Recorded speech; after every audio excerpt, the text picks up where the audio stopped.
sou a Karen Denise, neuropsicopedagoga, e eu transformo a vida de profissionais que desejam começar os seus atendimentos e viver de neuropsicopedagogia. Enfim, você falou que tinha mais essas perguntas. Tenho. Eu até coloquei uma outra folhinha aqui atrás. Pra eu não ficar lendo? É. Ah, então tá bom.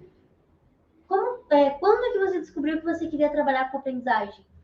Ah, então, ó, eu conheci a neuropsicopedagogia através de você. Sim. Mas eu descobri que eu queria trabalhar com aprendizagem muito antes de eu te conhecer.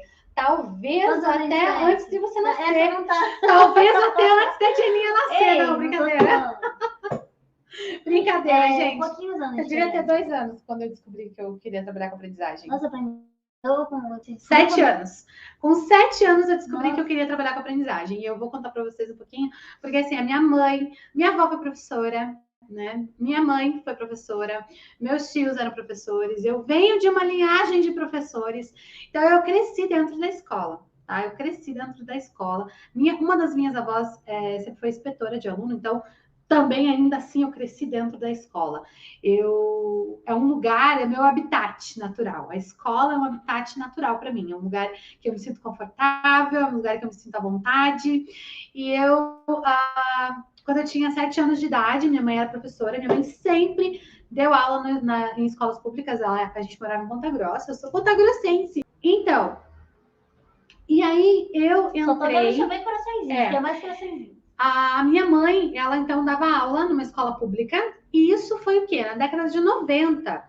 Se eu tinha uns 7 anos, isso foi por volta de 92, por aí, 92, 93. Não existia contraturno, não existia sala de recursos multifuncional, não existia sala de apoio, não existia nada que favorecesse o aluno. Nem a LDB a gente tinha em 92. Então, que garantia o acesso, a permanência dos estudantes dentro da escola, né? Que essa lei veio em 94. Então, pensa, antes disso, a minha mãe, ela dava aula, então, para a primeira série. Por quê? Porque a primeira turma que ela pegou, a primeira vez que ela foi dar aula, foi uma primeira série problemática. Quem é professor sabe que o professor que chega novo numa escola, em qualquer rede, seja pública ou privada, pega a turma problemática, não é assim, gente? Professor novo pega a turma problemática. E a minha mãe... de música, e a minha mãe pegou essa turma problemática lá em 80, alguma coisa. E aí, só que a minha mãe, ela... Gente, vocês acham que eu herdei isso da onde, né? Ela tem um olhar diferenciado. E ela trabalhou com aquela turma, que é aquela turma problemática, com os repetentes, com aqueles que nunca aprendiam, com aqueles que não tinham mais condições, todos aqueles rótulos, eles se tornaram os melhores da escola. O que aconteceu? Depois daquilo, o desafio da minha mãe sempre foi pegar turmas problemáticas. Então, minha mãe, ela é especialista em alfabetização. Minha mãe, ela é especialista em trabalhar o processo de alfabetização. E não é uma especialista porque ela tem doutorado, mestrado, alguma coisa, não. Ela é especialista no chão da escola, porque a minha mãe só tem magistério, só teve o magistério. Hoje ela está feliz com seus 50 e pouquinhos anos aí, não vou contar a idade da minha mãe, terminando a faculdade de letras. A alegria dela é terminar a faculdade dela de letras. Mas lá atrás ela era visionária. Com o magistério, ela não desistia das pessoas, dos sujeitos no seu processo de alfabetização. E aí, o que aconteceu? Lá, naquela época, eu não estou aconselhando ninguém a fazer isso hoje, porque não recomendo mesmo, isso é contra a lei, inclusive. Mas lá naquela época, né, lá naquele tempo, década de 90, o que minha mãe fazia? Ela dava aula, então, para a primeira série. Ela tinha muitos alunos repetentes que já tinham reprovado 2, 3 anos, tinham muita dificuldade, não conseguiam aprender, não conseguiam se alfabetizar. E o que ela fazia? Ela fazia contraturno na minha casa, no sábado. Sábado de manhã, a gente morava num apartamento desse tamanho, gente, 36 metros quadrados. E a sala, aquela sala jantar conjugada com sala de estar, né? A sala tinha uma mesa enorme. Nós tínhamos um sofá minúsculo, mas a minha mãe tinha uma mesa enorme, de 6 lugares. Sabe aquelas de Enorme, veludo. lugares. Não, pro apartamento, que era Quantos minúsculo. lugares tem essa mesa hoje? Mas o apartamento de 36 metros quadrados. 36 metros. Nossa, 36 metros quadrados. Com 5 pessoas morando é dentro. menor do que consultório. Menor que consultório. Nossa. 36 pessoas morando dentro. 36 pessoas morando. Desculpa, 5 pessoas, 36 metros quadrados, não me confunda. Adoro. A minha mãe tinha uma mesa de jantar de 6 lugares, com aquelas cadeirinhas estofadas de veludo. Quem lembra aquelas mesas de embuia com as cadeirinhas de Qual que era a veludo? cor? Vermelho, veludinho. A cadeira de embuia era bem escura, um embuio bem escuro. E aí tinha aquela oratória também, gente, era horrível limpar aquilo, mas deixa eu voltar para o assunto. E ela trazia todo sábado alunos ali com dificuldade para trabalhar individualizado, naquele grupo menor. E todo sábado, para minha alegria, eu podia ajudar, porque eu adorava aquilo. Então, eu dava os papéis, das tarefas, depois eu ajudava a minha mãe. Eu ajudava a corrigir na minha cabeça, né? Ajudava a corrigir. Enfim. Quantos anos você tinha? Eu tinha 7 anos. Eu tinha 7 anos. Não é normal isso. É normal. Eu tinha 7 anos. 7 anos, gostar de ajudar as outras crianças? Eu ajudava com Queria 5. Eu ajudava a minha mãe a rodar as mimeógrafos com 5 anos, Nossa. gente. Eu adorava aquilo, adorava. Mimeógrafo é aquele que vinha cheiro de álcool. Esse é o cheiro da escola que eu tenho. A professora chegava assim com os desenhinhos, gente. cheiro de álcool. Então, e o que aconteceu? Ela trazia, então, esses alunos. E eu sempre estava por ali. Meus irmãos iam brincar no parquinho do condomínio. E eu sempre estava por ali. E um dia eu lembro que ela estava assim, ela estava meio frustrada já. Que ela tinha um aluno chamado Odair. Eu tinha 7 anos, gente. Ele já devia ter seus 13, 14 na primeira eu ia te fazer série. uma pergunta sobre isso aí. Eu já falo, então.